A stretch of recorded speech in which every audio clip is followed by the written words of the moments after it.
हाय दोस्तों, हमारे चैनल तैयारी नौकरी की पे आपका बहुत बहुत स्वागत है। और हम लेके आ गए हैं आपके लिए करंट अफेयर्स का सेशन, जो हमारा डेली इस चैनल पे आता है।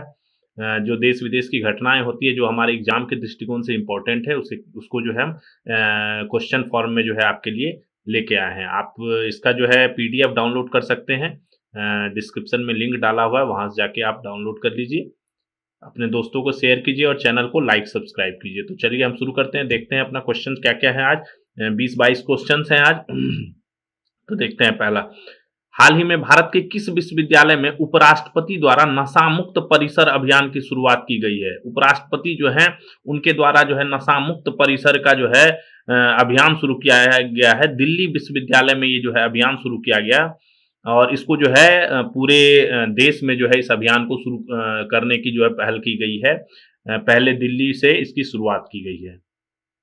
आत्मनिर्भर हनोल उत्सव महोत्सव 2026 का आयोजन किस राज्य में किया गया? हनोल, हनोल एक गांव का नाम है, गुजरात का है। ये आदर्श गांव है, गुजरात के भावनगर जिले में पालीताना तालुका में स्थित है। वहां पे ये महोत्सव मनाया जाता है, आत्मनिर्भर हनोल। हनोल एक आदर्श गांव है जो कि आत्मनिर्भर गांव है।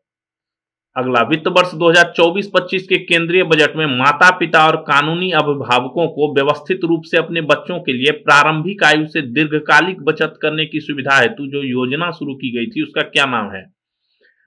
जो वित्त वर्ष फाइनेंशियल ईयर 24-25 जो 31 मार्च 2025 को खत्म हुआ था, उसके जो बजट हुए थे, उसमें एक पहल शुरू की गई थी, एक योजना की शुरुआत करने की घोषणा की गई थी, जिसके तहत क्या है, बच्चों का कम उम्र से ही जो है माता पिता या कोई जो लीगल गार्जियन है उसके, वो एक बचत योजना शुरू कर सकते हैं और बाद में उसको जो है पेंशन योजना में भी कन्वर्ट कर सकते हैं। तो उसका नाम है एनपीएस, एनपीएस वात्सल्य योजना।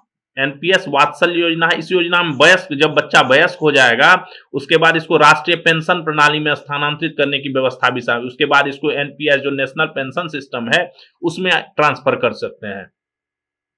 अमेरिका ने किस देश के साथ व्यापार करने वाले देशों पर 25% टैरिफ लगाने का निर्णय लिया? अमेरिका के राष्ट्रपति डोनाल्ड ट्रंप जो है वो डी ट्रंप जो है वो हर दिन नए नए घोषणाएं करते हैं। तो उसके तहत अभी घोषणा किया है कि जो भी कंट्री ईरान के साथ जो है व्यापार करेगा, उसको जो है अमेरिका को 25%, अमेरिका के साथ व्यापार पर उसको 25% अतिरिक्त टैरिफ जो है वो देना पड़ेगा। भारत पर इससे ज्यादा बहुत ज्यादा प्रभाव नहीं पड़ेगा, क्योंकि भारत का ईरान के साथ जो व्यापार है 2024-25 के आंकड़े बताते हैं कि ईरान के साथ भारत का कारोबार जो है 1.68 अरब डॉलर है। इसमें इंपोर्ट एक्सपोर्ट दोनों इंक्लूड है, आयात निर्यात दोनों इंक्लूड है, ठीक है। 1.68 करोड़ है। इसमें जो है अपना ईरान के साथ अगर भारत का जो है कारोबार बहुत ज्यादा नहीं है, इसलिए बहुत ज्यादा टैरिफ का प्रभाव भारत पे नहीं पड़ेगा, लेकिन बाकी देशों पे जो ईरान के साथ कारोबार करते हैं उनके साथ जो है 25% अतिरिक्त टैरिफ जो है उसे देना पड़ेगा। 10 देशों वाले संगठन ब्रिक्स, ब्रिक्स जो है BRICS, ब्रिक्स 2026 की अध्यक्षता किस देश द्वारा बताइए? आपको भारत के द्वारा अध्यक्षता की गई। नए लोगो इसके जारी कर दिए गए। कमल का फूल है इस पे, कमल का फूल है इस लोगो पे, और क्या नमस्ते का चिन्ह है, नमस्ते का चिन्ह है, नमस्ते का चिन्ह इस पे है ना। कमल का लोगो है, नमस्ते का चिन्ह है, और कमल की जो पंखुड़ियां हैं उसके जो रंग हैं, पंखुड़ियों के रंग को जो है ब्रिक्स देशों के रंग, जो कंट्री का रंग है, कंट्री कलर दर्शाया गया है, कंट्री कलर को दर्शाया गया है, दर्शाया गया है, ठीक है। आंध्र प्रदेश के किस जिले में राज्य का 8वां एयरपोर्ट के निर्माण को मंजूरी दी गई? आंध्र प्रदेश के जो है 8वां एयरपोर्ट हो जाएगा नेल्लोर जिले में, दगदर्थी ग्रीनफील्ड एयरपोर्ट है वो जो है, इसके निर्माण को मंजूरी दे दी गई है, और ये आंध्र प्रदेश का 8वां एयरपोर्ट होगा। सरकार ने राष्ट्रीय खेल प्रशासन नियम 2026 लागू कर दिया गया है, लागू कर दिया सरकार ने। इसके अनुसार राष्ट्रीय खेल निकाय की जनरल बॉडी में कितने उत्कृष्ट खिलाड़ी होंगे? जो जनरल बॉडी होगी, गवर्निंग बॉडी, उसमें जो है उत्कृष्ट खिलाड़ियों को शामिल किया गया है। उसमें 4 होंगे, 4 होंगे, जिसमें से 50% महिलाएं, 4 का 50%, 2 महिलाएं होना अनिवार्य है। उनकी न्यूनतम आयु 25 वर्ष रखा गया है। कूलिंग ऑफ पीरियड का भी इसमें प्रावधान किया गया है। हेनले पासपोर्ट इंडेक्स के अनुसार दुनिया के सबसे ताकतवर पासपोर्ट की नई रैंकिंग में शीर्ष पर किस देश का पासपोर्ट है? टॉप पासपोर्ट, ये जो ताकतवर पासपोर्ट उस बेस पे काउंट किया जाता है, कहां पे ज्यादा वीजा फ्री ट्रेवल है, लोगों को इजी होती है, उस पासपोर्ट से पूरे वर्ल्ड में ट्रेवल करने, उस आधार पर रैंकिंग जारी करता है Henley passport index. Singapore top पे है, 192 देशों में इसके पासपोर्ट के तहत जो है वीजा फ्री एंट्री है। दूसरे पर जापान और दक्षिण कोरिया ज्वाइंटली 2 पर है। तीसरे पर डेनमार्क, लग्जमबर्ग, स्विट्जरलैंड, स्पेन और स्वीडन, ये जो है 5 देश हैं। भारत का स्थान क्या है? भारत 80वें स्थान पर है। भारतीय पासपोर्ट से अभी जो है वर्तमान में 55 देशों में वीजा फ्री एंट्री होती है। देश में 4 प्रकार के पासपोर्ट हैं। नेवी ब्लू कलर का जो पासपोर्ट होता है वो आम नागरिक को जारी किया जाता है। सफेद कलर का जो पासपोर्ट होता है वो सरकारी कर्मचारी को जारी किया जाता है। ऑरेंज कलर का जो पासपोर्ट होता है वो 10वीं पास नहीं, जो 10वीं पास नहीं है, 10वीं से कम पढ़ा लिखा है, उसको जो है ऑरेंज कलर का पासपोर्ट जारी किया जाता है। और मैरून कलर का पासपोर्ट जो है वो राजनयिक अधिकारी जो है, उच्च अधिकारी, उच्चायुक्त अधिकारी जो है, उनको जो है जारी किया जाता है। ये 4 तरह के पासपोर्ट भारत में जारी किए जाते हैं। APAAR, एपार आईडी, एपार कह लीजिए, APAAR आईडी कह लीजिए, फुल फॉर्म है automated permanent academic account registry. ठीक है, ये बनाने में देश में कौन सा राज्य अग्रणी है? छत्तीसगढ़ अग्रणी है। 89% छात्रों का इसने बना दिया। ये क्या है? ये छात्रों की अस्थायी डिजिटल अकादमिक पहचान है। एकेडमिक आईडी है ये। ठीक है, एकेडमिक आईडी कह लीजिए इसको। ठीक है, एपार आईडी नहीं याद रहता है, एकेडमिक आईडी। इसमें क्या रहता है? मार्कशीट सेव रहता है, सर्टिफिकेट सेव रहते हैं, उपलब्धियां सेव रहती हैं, क्रेडिट दर्ज रहता है। और अगर बच्चा कहीं भी ट्रांसफर भी होता है तो उसको किसी भी चीज की जरूरत नहीं पड़ती, इसी से सारा डाटा जो है उसका ट्रांसफर हो जाता है। किस राज्य ने विदेशी पर्यटकों के लिए फिजिकल परमिट जारी करना बंद कर दिया है? पर्यटक जो टूरिस्ट आते हैं फॉरेन के, उनके लिए फिजिकल परमिट नहीं जारी होगा, ऑनलाइन ही। और संरक्षित और प्रतिबंधित इलाकों में जाने के लिए सिर्फ ऑनलाइन परमिट, ई परमिट जारी होगा। ई परमिट सिक्किम ने किया है ये काम। सिक्किम में सरकार ने ये फैसला लिया है। बागुरुम्बा नृत्य किस राज्य की लोक संस्कृति से संबंधित है? बागुरुम्बा नृत्य असम, इसे तितली नृत्य भी कहा जाता है। असम से संबंधित है, इसे तितली नृत्य भी किया जाता है। अभी आयोजन किया जाएगा इसका 17 जनवरी को, इसका भव्य आयोजन किया जाएगा। प्रधानमंत्री जी के शामिल होने की उम्मीद है इसमें। किस महिला ऑस्ट्रेलियाई क्रिकेट खिलाड़ी ने मार्च में भारत के घरेलू दौरे के बाद अंतर्राष्ट्रीय क्रिकेट से संन्यास की घोषणा की? इंटरनेशनल क्रिकेट से संन्यास का घोषणा किया है। ऑस्ट्रेलियाई महिला क्रिकेट खिलाड़ी है। भारत का घरेलू दौरा जो फरवरी मार्च में खत्म होगा, उसके बाद जो है इन्होंने इस घोषणा किया है। ऑस्ट्रेलिया टीम की कप्तानी है, विकेटकीपर कप्तान है एलिसा हीली, उनके द्वारा ये घोषणा की गई है। अगला, 19 जनवरी को लॉन्च किए जाने वाले नए वैश्विक सूचकांक का क्या नाम दिया गया है? वैश्विक सूचकांक लॉन्च होगा 19 जनवरी को, रिस्पॉन्सिबल नेशंस इंडेक्स। रिस्पॉन्सिबल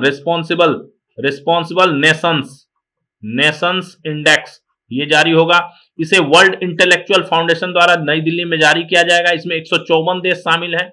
इसे JNU, IIM मुंबई, JNU क्या हुआ, जवाहर नेशनल यूनिवर्सिटी जो है, जैसे प्रमुख संस्थानों के सहयोग से लॉन्च किया जा रहा है। ये क्या है? वैश्विक मानदंड है, वैश्विक सूचकांक है ये। ठीक है, किस देश ने संयुक्त राष्ट्र की 7 एजेंसियों और संबद्ध निकायों से बाहर निकलने की घोषणा की है? बोला हम संयुक्त राष्ट्र की 7 एजेंसियों से बाहर निकल रहे हैं, इसमें हम शामिल नहीं होंगे। कौन है? इजराइल ने बोला कि हम जो है इसमें शामिल नहीं होंगे।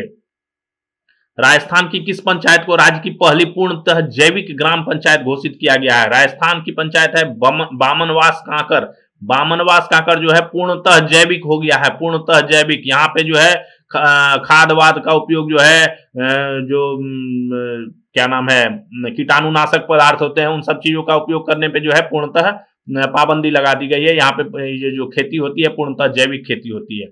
CSIR council of scientific and industrial research, NISCPR national institute of science communication and policy research. ठीक है, ये फुल फॉर्म है इसका। CSIR का है council of scientific and industrial research. ठीक है, वैज्ञानिक एवं औद्योगिक अनुसंधान परिषद। और ये जो NISCPR है, national institute of science communication and policy research, द्वारा भारत के वैज्ञानिक रूप से प्रमाणित पारंपरिक ज्ञान को समाज तक पहुंचाने के उद्देश्य से किस राष्ट्रीय पहल की शुरुआत की गई है? एक राष्ट्रीय पहल की शुरुआत की गई है। इसके तहत जो पारंपरिक हमारी ज्ञान प्रणाली है और जिसको भारत के वैज्ञानिकों ने प्रमाणित किया गया है कि नहीं ये पारंपरिक पद्धति भी जो है ये सही है वैज्ञानिक रूप से, उसको जन जन तक पहुंचाने के लिए एक पहल शुरू की गई है। एक स्वास्थ्य वेब पोर्टल लॉन्च किया गया है इसके तहत। इसका प्रसार स्वास्थ्य चैनलों के माध्यम से अंग्रेजी में भी हो रहा है, 19 भारतीय भाषाओं में हो रहा है और 5 विदेशी भाषाओं के माध्यम से इसका प्रचार किया जा रहा है। ग्रामीण महिला उद्यमिता को बढ़ावा देने के लिए 12 जनवरी को राष्ट्रीय उद्यमिता अभियान की शुरुआत की गई है। इसका प्रेरक नारा क्या है? नारा दिया गया है इसमें, हर घर उद्यम हर गांव समृद्ध। हर घर उद्यम हर गांव समृद्ध नारा से इसकी शुरुआत की गई है, राष्ट्रीय उद्यमिता अभियान की शुरुआत की गई है।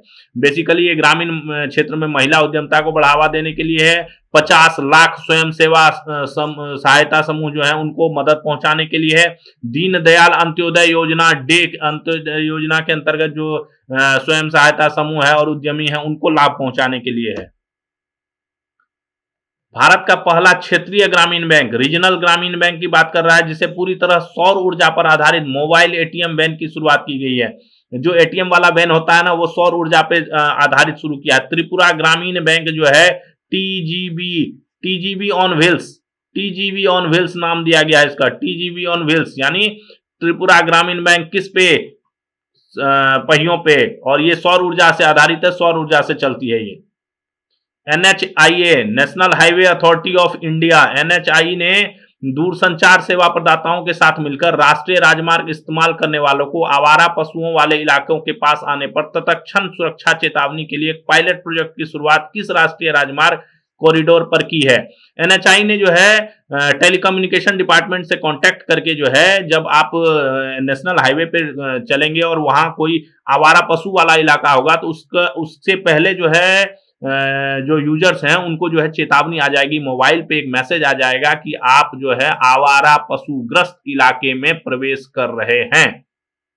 ठीक है, एक ये मैसेज भी आएगा हिंदी में और उसके बाद एक वॉइस नोट भी आएगा कि आप जो है आवाराग्रस्त पशु इलाके में प्रवेश कर रहे हैं, सावधानी से चलें, सतर्कता से चलें, धीरे चलें।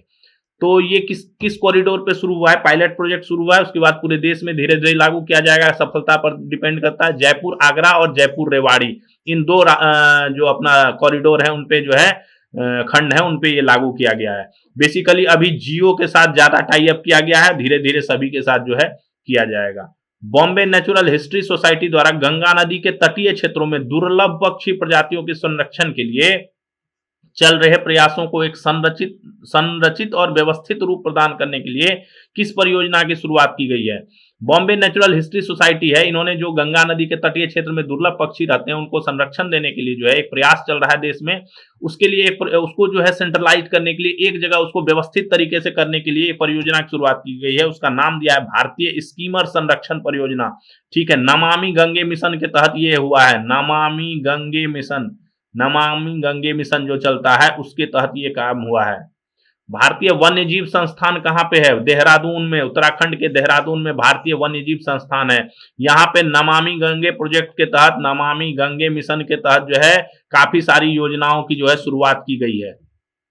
वित्त मंत्रालय द्वारा CGHS लाभार्थियों, CGHS क्या हुआ? CGHS central government health